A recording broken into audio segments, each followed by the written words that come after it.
আসসালামু আলাইকুম, welcome to my BCS ভয়েজে। আজকে হচ্ছে 21 তারিখ, আর এটা হচ্ছে আমার 49তম বিসিএস প্রস্তুতির প্রথম দিন। তো আজকে সারাদিন কী কী পড়বো ওই টপিকটা লিখে নিচ্ছি। যদিও ভিডিওটা শুরু করার ইচ্ছা ছিল যে সকালে 2 ঘন্টা পরে স্কুলে যাব, এরপরে কাজ শেষ করে আবার রাতে পড়তে বসবো, কিন্তু সকালে ঘুম থেকে ওঠাই হয়নি। আর এই তো পড়তে বসলাম, স্কুল থেকে এসে বাচ্চাদের পড়াইলাম, ছুটি দিলাম, আর বসতে বসতে পড়তে 8:30 বেজে গেছে। তো আজকে টপিক ডিসাইড করলাম বাংলা গ্রামারের ধ্বনি ও বর্ণ, এরপর বাংলা সাহিত্যের 3 বন্দ্যোপাধ্যায়, তারাশঙ্কর, মানিক বন্দ্যোপাধ্যায়, এরপর বিভূতিভূষণ বন্দ্যোপাধ্যায়। আর ইংলিশ লিটারেচারের ঠিক করছিলাম যে শেক্সপিয়র পড়ি, যদিও এটা শেষ করা হয়নি, শেষে অনেক টাইম লেগে গেছিলো, রাত অনেক হয়ে গেছিলো, ঘুমাই গেছিলাম। আর সাথে ছিল জুলজি, প্রাণীবিদ্যা। আমার জুলজিতে 2টা পার্ট আছে, এবার দেখলাম অ্যানিম্যাল ডাইভার্সিটি আর একটা মেবি জেনারেল বায়োলজি। তো অ্যানিম্যাল ডাইভার্সিটিটা একটু কঠিন কঠিন লাগতেছে, তো ওইটা দিয়েই শুরু করলাম। এই তো 2টা বই কিনছি আমি জুলজির জন্য, একটা হচ্ছে রেনেসা আর একটা হচ্ছে ওরাকল। আমি আসলে জেনারেলে যতটুকু আইডিয়া আছে কিভাবে প্রিপারেশন নিতে হবে, যেহেতু এটার আমি কোচিং করছি বা আইডিয়া নিছি, কিন্তু জুলজি নিয়ে না আমার এত একটা আইডিয়া নেই। আমি ইউটিউব ভিডিও ফলো করতেছি, কোনো কোচিংয়ে যেহেতু ভর্তি হইনি। কারো কাছে যদি বিষয়টা ক্লিয়ার থাকে যে কোথা থেকে পড়লে ভালো হবে বা কোন বই ফলো করলে ভালো হবে, আসলে মডেল টেস্টের একটা বই দরকার মনে হয় জুলজির, যেন আমি বুঝতে পারি প্রশ্নগুলো কীরকম আসবে। এটা যেহেতু নতুন শুরু হয়েছে, এত একটা আইডিয়া নেই আমার। কারো কাছে যদি ভালো আইডিয়া থাকে অবশ্যই আমার সাথে কমেন্ট বক্সে শেয়ার করবেন। আর এই তো আজকে যতটুকু পারলাম পড়লাম। আসলে কেমন লাগতেছিল যে আমি 49 পড়তেছি, কারণ 47 এত একটা ভালো হয় নাই আমার। আমি হচ্ছি এমন টাইপের স্টুডেন্ট যে একটা পরীক্ষা খারাপ হলে ওইটার শোকে আরও 2-3টা পরীক্ষা টানা খারাপ করি, বা কোনো কিছুর আনসার করতে না পারলে সেই দুঃখে 3 দিন কান্নাকাটি করি বা ডিপ্রেশনে চলে যাই, কারোর সাথে কথা বলি না।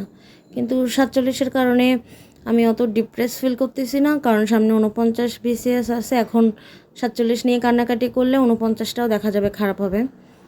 আসলে 49তম বিসিএসে যেহেতু প্রাণীবিদ্যায় আসনই আছে মাত্র 15টা, তো চিন্তা করলে দেখা যায় যে আমার কলেজে প্রাণীবিদ্যা বিভাগের মধ্যে আমি কি প্রথম 15 জনের মধ্যেও আছি, বা অন্যান্য যে ভালো বিশ্ববিদ্যালয়গুলো ওখানেও তো প্রাণীবিদ্যা অনেক ভালো স্টুডেন্ট থাকবে।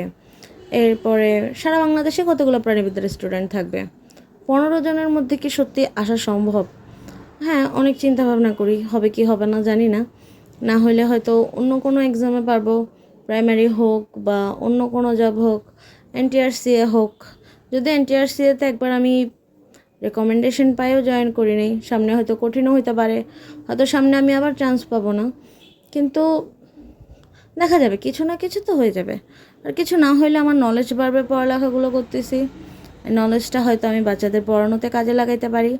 তো পড়ালেখা ওয়েস্ট নাই, চাইলেই তো আমি ছেড়ে দিতে পারি। আমি মাঝে মধ্যে আমাকে বলি যে বাদ দিয়ে প্রিপারেশন নেওয়া, বাদ দিয়ে চাকরির পেছনে না ছুটে সারাদিন পরে যতটুকু টাইম পাই একটু রিল্যাক্সে কাটাই।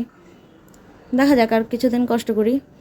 47-এ খারাপটা ফিল না হইলেও 49 খারাপ করলে আমার মন খারাপ হবে, আমি জানি। তো এই তো যতটুকু হাতে আসে আমি অতটুকু চেষ্টা তো করে যাব, তো দেখা যাক।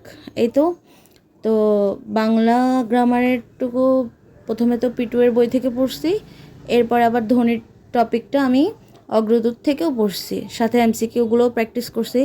এবার এমসিকিউ প্র্যাকটিস না করে পরীক্ষার হলে যাব না।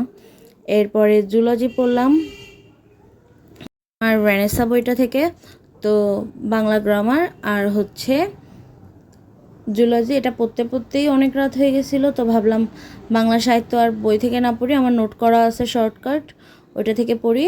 দেন ওখান থেকে পড়ার পরে আবার অগ্রদূতের যে এমসিকিউগুলো আছে ওগুলো প্র্যাকটিস করছি। আবার আমার মডেল কোশ্চেনে যে এমসিকিউগুলো আছে ওগুলো পড়ে ফেলছি, কিন্তু অনেক রাত হয়ে যাওয়ায় আর উইলিয়াম শেক্সপিয়র পড়লাম না। ঘুমাইতে ঘুমাইতে ওই দিন প্রায় আমার 1-1:30 বেজে গেছে। আর হ্যাঁ, প্রথম দিন পড়তে বসছি হিসাবে তো অনেক পড়ছি, 4 ঘন্টা 40 মিনিট সারাদিন কাজ করার পরেও। হ্যাঁ চলে, সামনে আরও ভালো করে পড়ার চেষ্টা করব ইনশাল্লাহ।